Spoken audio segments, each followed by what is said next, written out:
Hello survivors and welcome to another video. In this video we're going to be looking at the leaks of the 3 upcoming Ascendables, the last 3 Ascendables on the current list, and it is going to be Dwight, Knox and Maggie. I'm going to break these down alphabetically. We're going to look at the 5-star version first just to see if they keep the same theme as from the 5-star to the 6-star.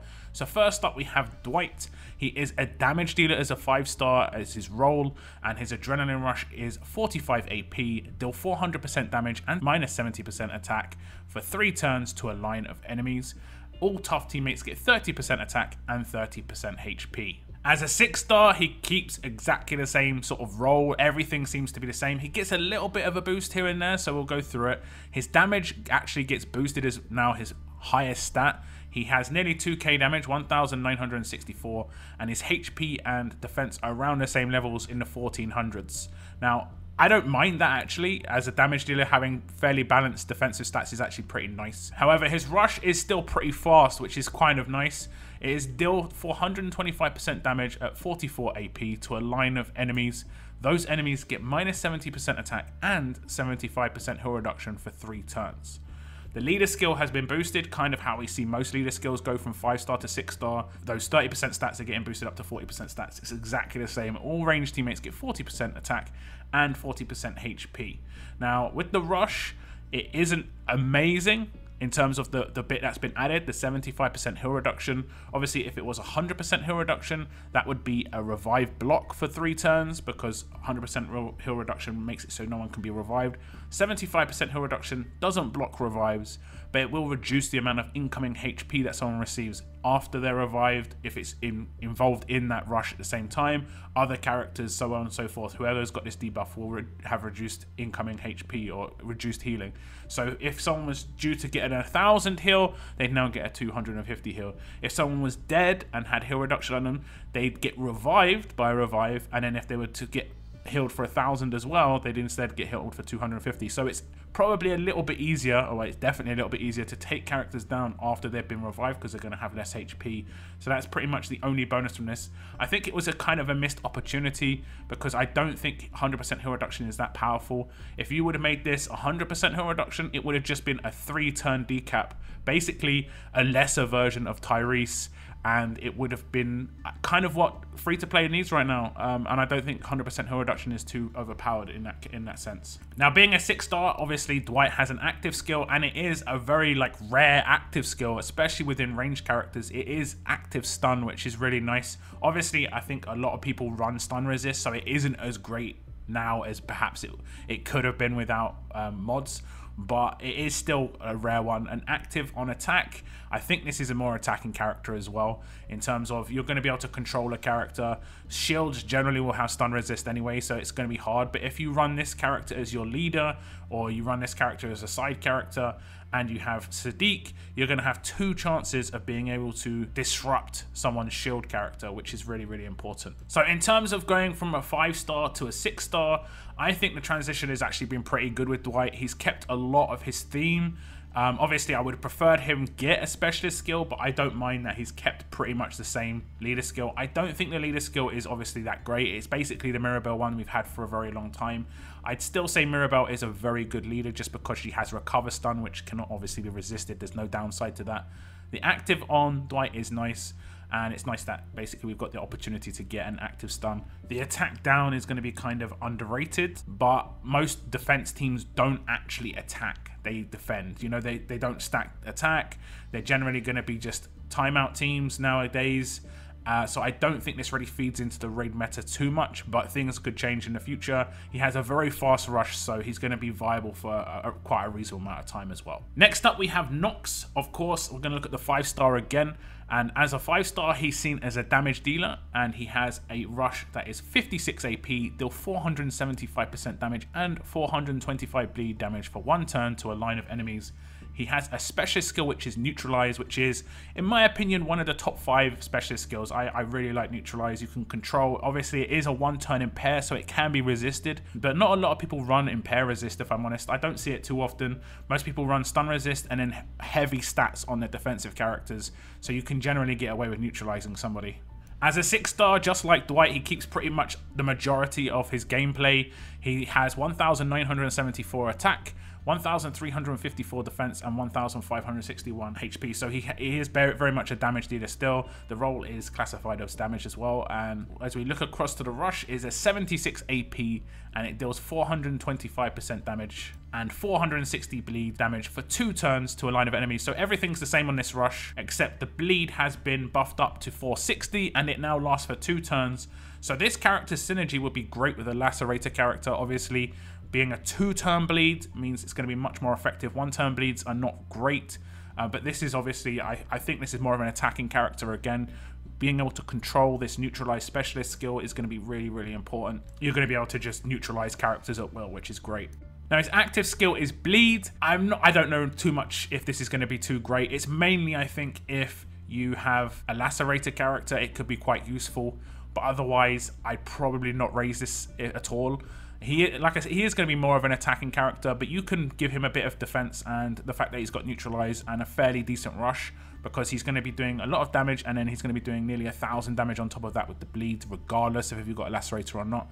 So it's hard. You can gear this character out many ways, but you don't want this active going off on defense so much unless you do actually have a Lacerator character. So again, just like Dwight, I think Knox keeps basically to the theme of the 5-star Knox. He's basically transitioned from the 5-star to the 6-star. The active skill makes a lot of sense in terms of he is a bleed character as a 5-star, and now he's still a bleed character as a 6-star. So I think that he's basically a great character as a 6-star, and I can't complain too much. It's great that he's kept his specialist skill. There's always a fear that potentially good specialist skills could be lost, and it's, like I say, it is great that he's kept it. So now we move on to the last of the 3 leaked characters, which is going to be Maggie. Probably the less glamorous character of the 3, just because she's a healer, but I think she's actually got the potential to still be very good. We look at her as a 5-star, and she is classified, like I said, as a medic, and her rush is 75 AP. All teammates regain 60% of their max HP and get 75% attack for 1 turn. So that is basically a rush boost rush. You know, she's going to rush and boost everyone else's rush for 1 turn, all the damage dealers, and they will hit massively hard if they do that rush after her. So because of that, if she keeps the same sort of rush, she'd mainly be geared towards an attack team. Her leader skill is a rainbow lead, but it's only against tough characters as a 5-star. All teammates get 30% attack and 30% defense against tough characters. As we check out the 6-star version, you'll see that she is going to still be a medic. Her stats are actually really well balanced. I'm not sure if I'm actually happy at how balanced they are. I prefer her attack to be a little less and maybe get that stat boosted somewhere else. But she has got quite a lot of attack. It isn't her lowest either, 1,545. So her basic attacks are going to be hitting reasonably hard for a medic. 1,526 defense and 1,788 HP. As I said before, she is classified as a medic, and her rush is called Rallying Cheer, 76 AP. All teammates regain 55% of their max HP, so down from the 5-star version, which had 60%. However, most 6-star characters do actually have more HP in the first place, so it's still going to be extremely high.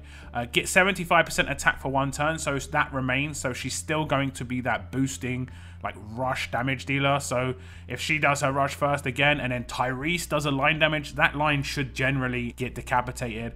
And it's great because obviously you're going to be running into teams that have bonus HP, so you're going to be doing immense damage. Now the extra bits, which a lot of 6-stars get added on, plus 45% defense for 3 turns and recover from confuse. That's a very nice little addition, especially the defense part of it. 3-turn defense boost. If you're going to take this character on an attack team, you don't really get that great defense on range characters, and this is going to be a good leader for range characters just because of the attack boost and the potential of a lot of ranged characters to do damage. Now looking at her leader skill, it has been changed slightly. It is still a rainbow lead. All teammates get 40% attack and 40% defense, so up from the 30%. It's kind of usual, but now it's against ranged characters rather than just tough characters. This is a really important change because obviously not many teams run tough defenses. I think Maggie originally was probably just geared towards destroying say, the Andrea defense teams, or at least trying to deal with it. I don't know how effective that would have been, just because 45 AP Andrea was ridiculous. But this would actually be pretty decent against a ranged team, just because obviously you can take tough and you can take fast characters behind Maggie, and obviously that's going to be an extreme counter to ranged teams. So that leader skill could be pretty nice for an attack team. On defense, I would never use her as a defensive leader ever. Basically, it doesn't matter, even if you use reds behind her and someone brings an entire green team, sure, they're going to take trait damage, but they're going to get no buff from the leader. It's going to be like running no leader, so you're going to be at a massive disadvantage. So I would say she's probably not going to be great as a leader on defense at all. If we check out her active skill, I actually kind of like this active skill. I generally don't like active skills, and it's up to 3 teammates get 50% defense for 2 turns. This character gains 35% AP. As her rush is 76, she should be getting around 28 AP or more from that, which is basically a normal attack plus a very large boost with a weapon or a leader. So that's going to be getting a reasonable amount of AP, but the 3 characters getting 50% defense, again, is a nice bonus. The only downside to this active skill is that she could use her active to get AP when people have already got bonuses from her rush with defense, and it's a stronger defense buff than this is. So this is the defense buff from this is not even going to take place. She will still gain AP, so there's no real downside in terms of she's not going to gain AP. That's why I'm not too bothered about that. It's just a shame, basically. She is actually a pretty good all-round character. She's got balanced stats. She's got a nice medic skill, and I think she could be reasonably good on a defense team, but based on the fact that she gives defense, based on the fact that her active skill gives defense. It's just a shame that she hasn't got a very good leader skill, so obviously she can't be good on a defense team as a leader. And because she doesn't have a specialist skill, I'm only complaining about the fact that it would be better if she did, not that she hasn't kept to her theme. I think it's great that she's kept to her theme from a 5-star to a 6-star. But imagine she had, like, even the weak ones, Tenacity and Retribution 2. It just add a little bit more to her kit and be a bit more effective on a defense team. So Maggie, just like Knox, just like Dwight, pretty much exactly the same, all have kept to their theme, had a little boost here and there, you know, getting a little bit extra added to the rush, or a little bit, you know, a little bit of an addition. So I really like it. I think all of their actives are pretty good. I think Knox is probably the worst, but he is going to be basically a synergistic character with a lacerator. So I'd only raise that if you have, you know, a lacerator, basically. So that's the end of this video, guys. Do tell me what you think about Dwight, what you think about Knox, and what you think about Maggie. Have you got any of these characters? Will you be ascending any of them?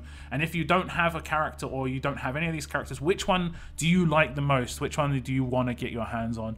But that's in this video. Thank you very much for tuning in, guys. And as always, keep on surviving, guys. Keep on surviving.